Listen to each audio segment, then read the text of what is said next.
Hi, magandang gabi po sa inyong lahat for our third reading of the day.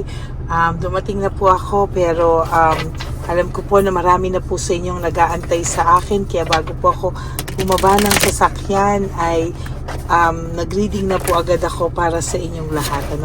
Gusto ko pong makita kung ano po ang ating reading of the day, kung ano po ang makikita po natin sa ating reading of the day today, no? Kaya tingnan po natin kung ano po ang makikita natin dito.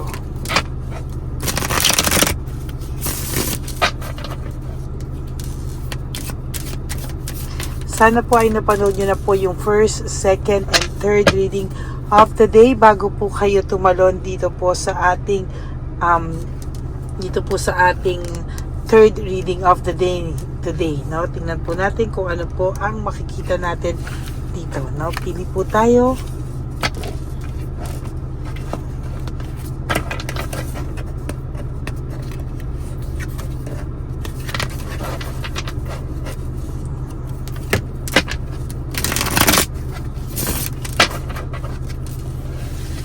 Pili po tayo ng 20 cards. 1, 2, 3, 4, 5, 6, 7, 8, 9, and 10. So another 10 cards. No, wag niyo po ito skip. Dito po tayo kumukuha ng energy sa inyong lahat. 3, 4, 5, 6, 7, 8, 9, and 10. Okay.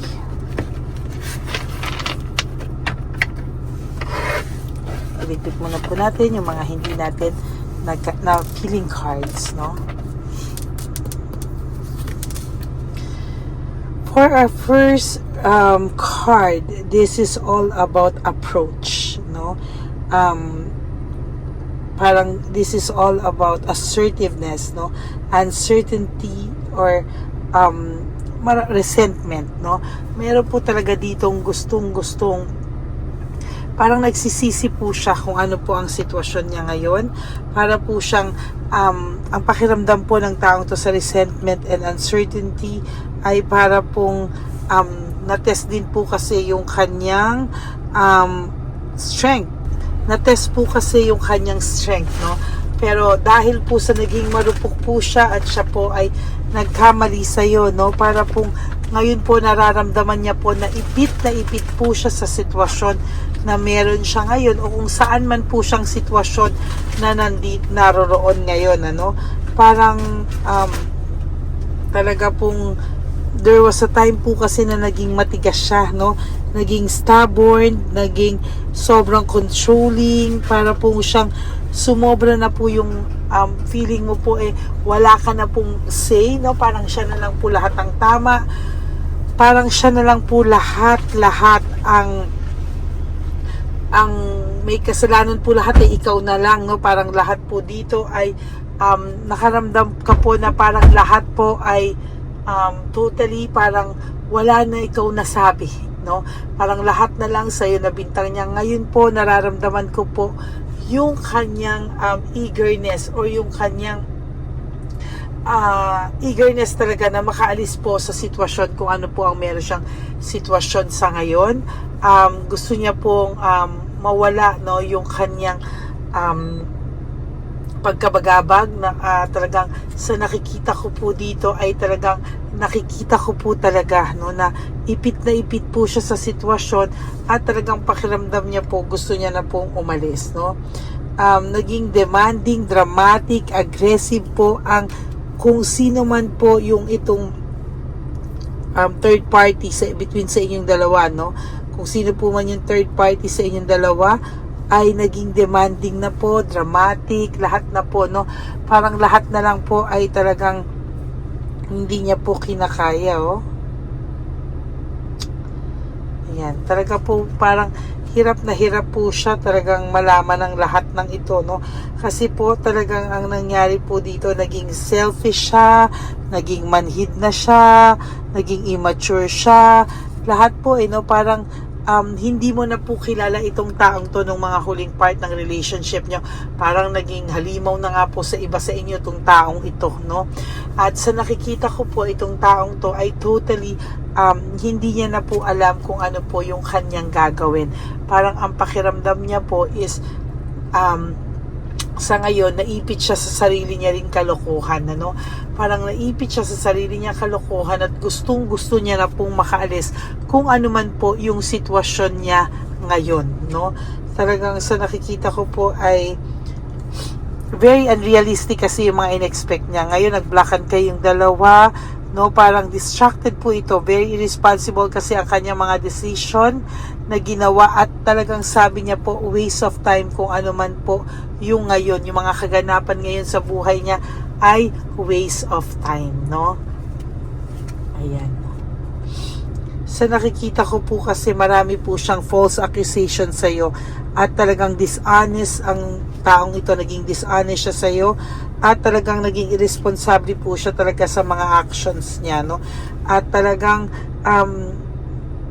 parang hindi ka talaga nabigyan ng hustisya, para ka talagang nagiit sa isang sitwasyon na hindi ikaw ang gumawa ng kasalanan o parang nawala ka na lang sa ulirat.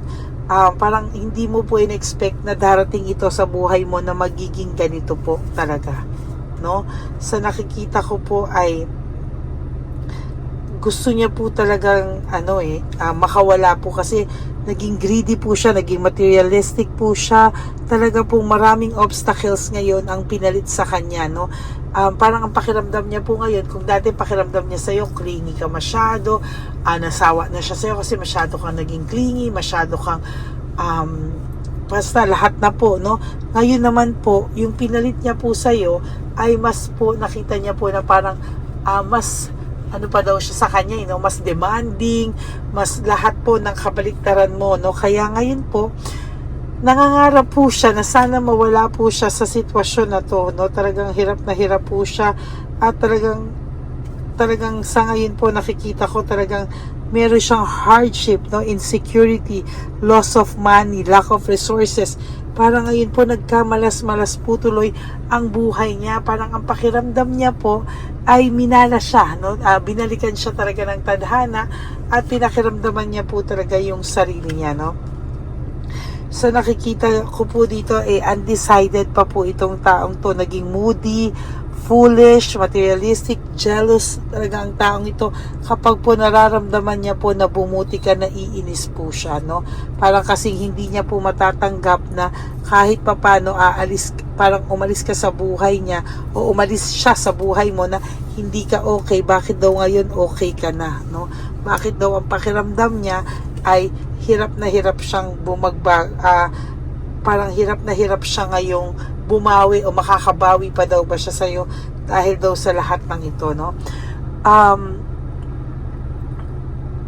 Ay nako, sa nakikita ko po dito, no, ito po ay nabunot ko, ang dami niya po talagang misfortune, failure, chaos, bad luck, talagang karma po, no? Tapos paulit-ulit lang po yung magiging situation niya over and over and over again, no? Parang sorry po ang gulo ng camera, pasensya na po kayo ang gulo kasi nga nahuhulog. Okay, paulit-ulit lang po, no? Paulit-ulit lang po ito at parang hindi pa po siya matatapos dito, no? Parang it's a cycle, no, na hanggang hindi po siya humingi ng tawad sa iyo, hanggang hindi niya tinatanggap lahat ng kamalian niya at lahat po ng pananakit niya sa iyo ay hindi niya tinanggap at tatanggapin, no? Hindi po mababago yan. Every day of his or her life, gigising po siyang mabigat ang kanyang pakiramdam. At sa bigat po ng pakiramdam niya na yun, dala niya po yun sa buong maghapon. Dala niya po yun yung paghihirap ng kalooban niya para pong there is emptiness, ang lungkot-lungkot po ng taong ito. At talaga pong dahil po sa kanyang dishonesty, betrayal sa'yo, no? Siya po ngayon ang may low esteem, no? Siya po ngayon ang nakakaranas ng matinding pagbigat ng loob, nawalan po ito ng confidence level. Talagang sinasabi ko po sa inyo, ito pong taong to, ayan, talagang pare-pareho lang po yung cards niya, no? Moody, gusto niya na pong mag-withdraw, gusto niya na pong umalis sa sitwasyon na meron siya ngayon, ano? Feeling niya po, yung napili niya ay nineneglect lang siya at hindi po siya inaalagaan katulad po ng binigay mong pag-aalaga dito, no? Ayan po kasi ang kanyang nangyari po sa kanya, talagang dahil daw po sa katigasan ng kanyang ulo, no? Panay cruel things ang nangyayari po sa kanya ngayon at talagang hirap na hirap po itong aminin kasi, no, nakasalanan niya lahat, kaya ayan po ang balik sa kanya, no? Sa nakikita ko po, frustrated siya sa buhay, no? Frustrated, anxious, ang daming delay sa buhay niya, panay disaster po ang nangyayari sa kanya, kaya ayan po ang nakikita ko. Very challenging po ang kanyang mga nangyayari po sa kanya, no? Minsan meron naman siya umuokay siya, but that's just a temporary success, no?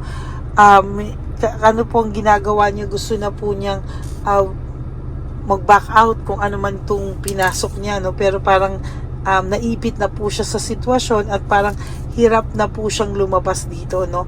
Parang ngayon nagsisisi siya, gusto niyang bumalik, gusto niyang ayusin lahat, pero ipit na ipit po siya at hindi na po ganun kadali umalis dito, no? Sa nakikita ko din po ay nanghihina po ang taong ito ngayon, no? Ang dami niya pong doubt sa sarili niya, ang dami niya pong mga talagang nagiging impatient po ito, at sa nakikita ko po, napakarami po niyang hindi gustong mangyari sa buhay niya na nangyayari. Marami pong kamalasan ang nangyayari sa kanya, no? May mga darkness pa nga, yan po, mistrust, isolation, talagang ina-isolate niya po ang sarili niya at hindi niya po ito parang feeling niya gusto niya munang mag-isa, no? Ayan nga po, meron po siyang grief, loss, self-pity, despair, disappointment. Parang ang bigat po ng barahan niya, no? Kung mabigat ang barahan niya ng first and second reading, mas mabigat pa po ang barahan niya ngayong third reading. Wala po akong nakitang anything positive, no?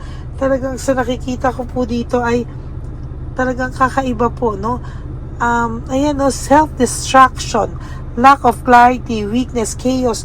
Hala, no? Napakabigat po ng kanyang baraha, at sa nakikita ko po dito talagang, oh my God. Ayan, no? Conflict of interest, impatient, and instability, no? Talagang disunion, ay nako, no? Wala na po akong masasabi. Barahan na po ang nagsabi, barahan na po ang talagang nag-discuss sa inyo ng lahat, ano? Talaga pong mabigat ang pakiramdam nito, at technically po talagang hirap na hirap po siya sa ngayon, at sa nakikita ko po talagang naipit na po siya ng tuluyan, no, sa kanyang naging sitwasyon. Sa kalokohan niya po, naipit na po siya sa kalokohan niya, at gusto niya na pong makalabas kung ano man po ang sitwasyon niya, at kung nasang sitwasyon po siya ngayon ay talagang gusto niya na pong umalis sa sitwasyon na ito, no? Ay, kasalanan niya po yan, no? Kasalanan niya po talaga yan. So, yan po ang ating third reading of the day. I hope na naka-resonate kayo. Medyo mabigat po, no?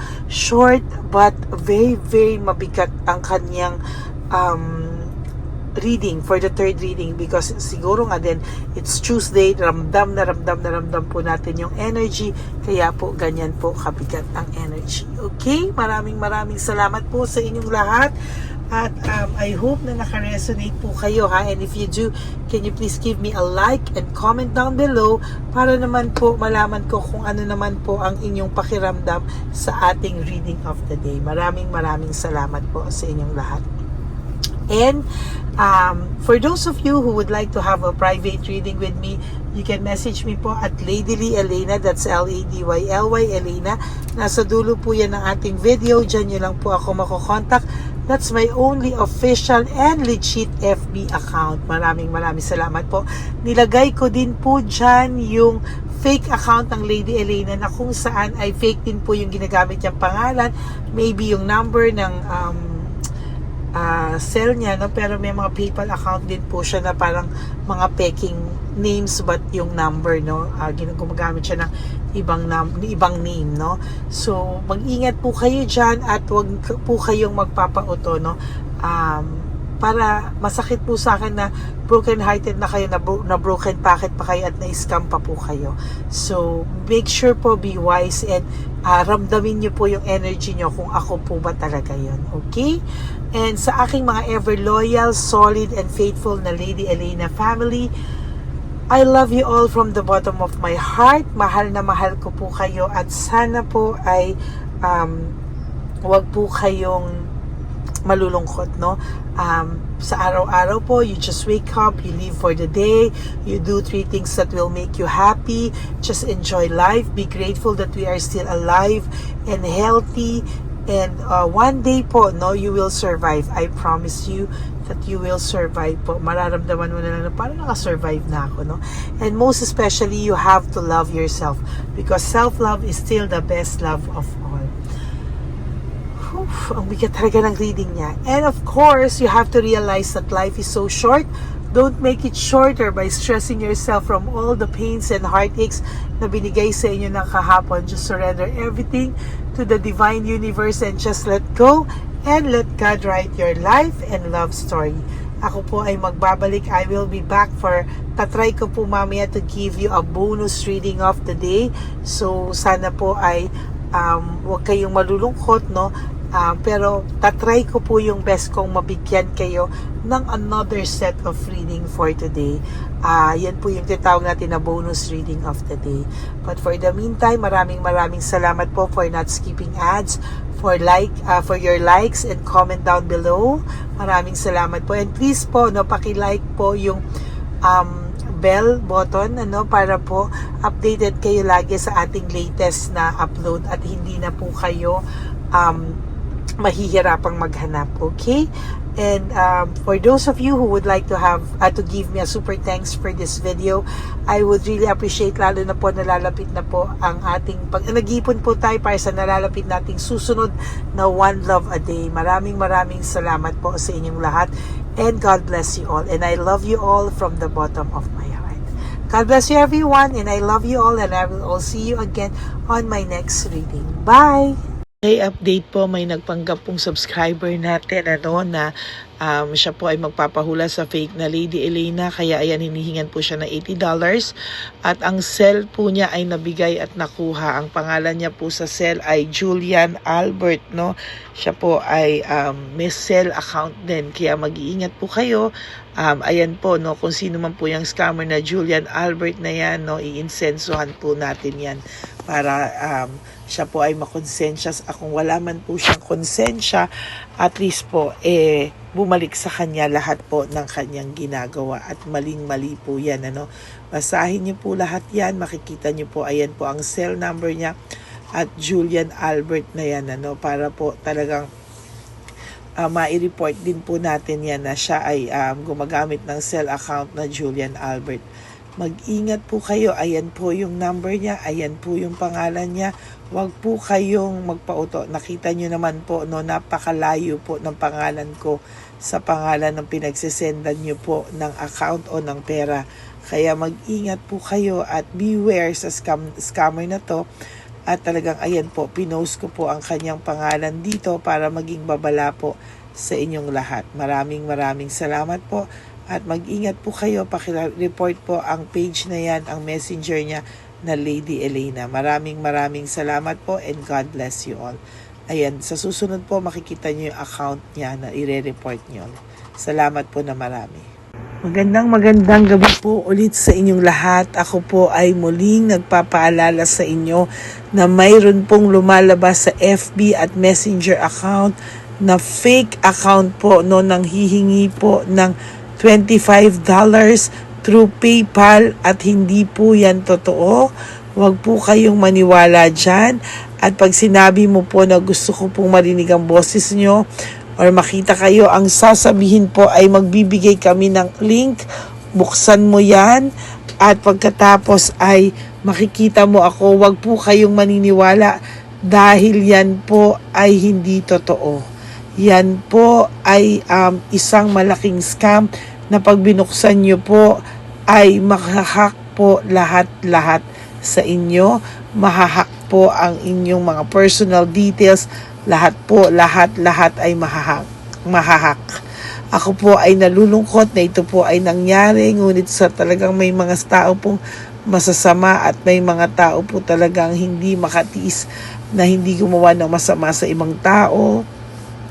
Pero maging aware po sana kayo, tulungan nyo po ako, i-report po natin yung fake na yan at sa FB para siya po ay mawala na at wala na po siyang